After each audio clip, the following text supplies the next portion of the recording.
So Martin, thank you for allowing me time to visit you in your apartment. And I know you've only been at Avamere for about 3 weeks. I can't believe how just inviting you've made your apartment and your home.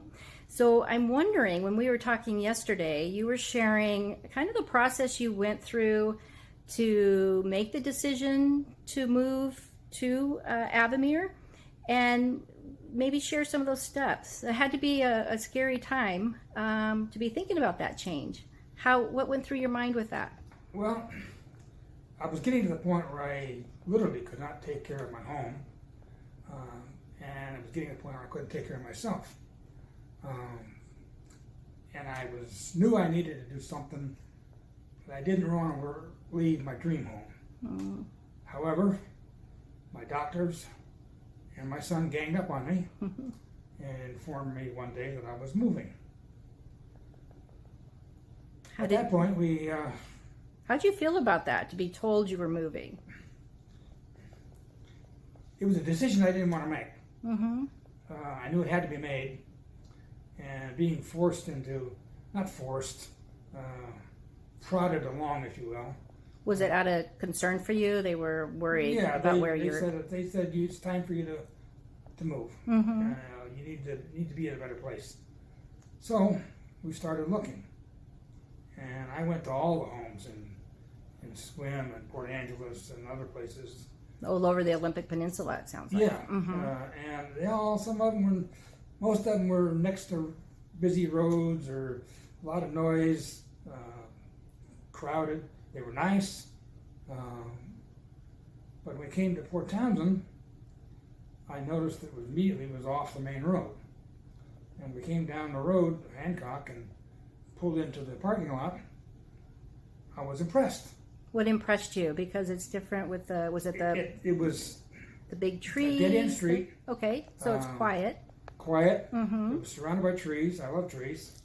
And I said, I think this is the place. It just felt good to you, it sounds like, from the outside. I've pretty much made up my mind that if all the ones I've been to, I wanted to come here. So that made an impression right off the bat. Yeah. And then there was some discussion about whether I should get a one-bedroom or a two-bedroom. I remember that. And I knew that I had to have at least a 4 or 5 bedroom. With all your collectibles, I'm just going to pan over here. Some of the stuff I got. You have. I don't want if you're okay to share. Just some amazing, beautiful. Now that you've been here, how has it been for you? It's been just 3 weeks. So what's your experience been? First few days, I was a little stressed out. Yeah. Trying to figure out where I'm going to put everything. Okay. Because I knew I had too much stuff. I still got too much stuff. It's hard. It's hard to downsize. But I'll find a place for it. I think you've done great. But I noticed that within a matter of days, my stress was gone. Okay. I didn't have to worry about doing the yard. I didn't have to worry about cleaning the house up. And the maid comes in once a week and cleans the place up for me. I got a washer and dryer right here. I can do my own laundry. I can cook my own meals if I want. But I like the food in the dining room. Oh, that's great. I see that you usually go for dinner. Or do you change it up and either, because you can do breakfast, lunch, or dinner. Yeah. Okay, so you're trying them all on. Good. I'm partial to breakfast now. You like the breakfast. It's hearty. Yeah. Yeah, she does great. And I eat everything. And much to some of my people I was sitting with were amazed at how much I ate. But I was hungry. Yeah, that's awesome. So now 3 weeks in, so how are you feeling? I'm happy. I really am. Nice. I'm pleased to be here. I guess I should have done it sooner. Wow. Yeah. And who would know when to do that? How do you make that decision, right? You never know. Right. You never know. Yeah. You have to give up. When you come to a place like this, you have to give up a life that you had. You have to give up a place that you built for yourself. But you have to also realize that some of that dream house is no longer practical. Yeah. And it's not good for you to stay there. Yeah. And had it not been for my son and my doctors, who were looking out for you. They were looking out for me, and it was. I gave up the decision-making process to them. Yeah. They decided I was going to move, and so here I am. Okay. And now, do you feel, I mean, this is your apartment and your car, and you kind of knew Port Townsend. Do you feel like you still have your independence and you I can do. come and go? And I do. yeah. I mean, there's no gate, there's no armed guards at the gate. Right. And I got my truck outside. I can look out my bedroom window and see my truck sitting there. And I can go to town anytime I want to. And you feel safe? One of the things I do like Port Townsend. Yeah. What do you like about it? What is it about? It's unique, but what do you like? First of all, I'm a history buff. And Port Townsend is one of the first settlements that on Puget Sound. Right. And they built the fort there, Fort Worden, and it was an active military base up until after World War II. It's full of history. Right. And just great beach walking, and Yeah. you can go to the bunkers. That's not too far from here. I haven't been a chance to go downtown yet, but I'm going to. Yeah. You've been busy. I like the old buildings. I like looking at old stuff. I'm old, so I like old stuff, but and some of the stuff I have here is old. Yeah, But- you have a lot of antiques. Yeah, Port Townsend is one of my favorite towns. Awesome. And that was another factor when I made my decision to Yeah. accept the ultimatum from my son.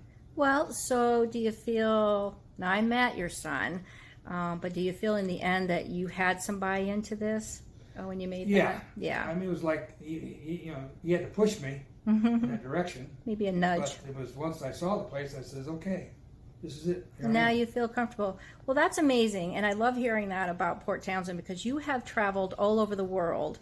And I've been in 45 or 50 countries. It's I amazing. haven't counted about. Someday I got to sit down and count them up. Yeah. And if you don't mind, when we walked in, because then I'll have to wrap up, and there's just so much we could talk about. So we'll do another one later. But when we first walked in, tell me about that certificate on your wall. Mariners, whether they're in the military or in a merchant marine, cross the oceans all the time. And when you cross the international date line, prior to that, you're considered a polywog. And of course, you want to be a shellback. So a shellback happens when you cross the international date line. You go through an elaborate ceremony which takes better part of a day. They do all kinds of horrible, nasty things to you. Like an initiation. Make you crawl through garbage and hit you with paddles. Oh, and yay, I fall want to on your be. hands and knees. I want to be one of those. Yeah, but it's a little brutal, Right. but that's all in fun. Right. But once you cross, you get that ceremony under your belt, and you become a shellback. And what does that mean? That meant you passed The through. international date line. Now, there is a rare event that a ship crosses the international date line and the equator at the same time, 00 degrees north, 00 degrees latitude. At that point, you become a golden shellback. You're entitled to a fancy certificate. You get bragging rights. You get to get a tattoo. There you go. For life. Yeah. That's amazing. And it's a ceremony that has to be witnessed to be believed. Right. I can only imagine. Well, I hope you'll share that with me at another time.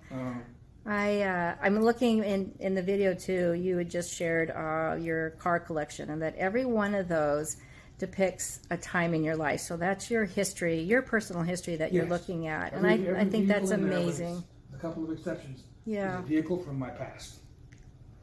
And so you have all those memories. That's amazing. Well, thank you. We love having you here. And again, it's only been 3 weeks, and you've really endeared yourself. And I can't believe, I'm so impressed at how you made this your home. So we're so happy you made that decision, and you came here to Believe be me, with it's us. my pleasure. Aw, all right.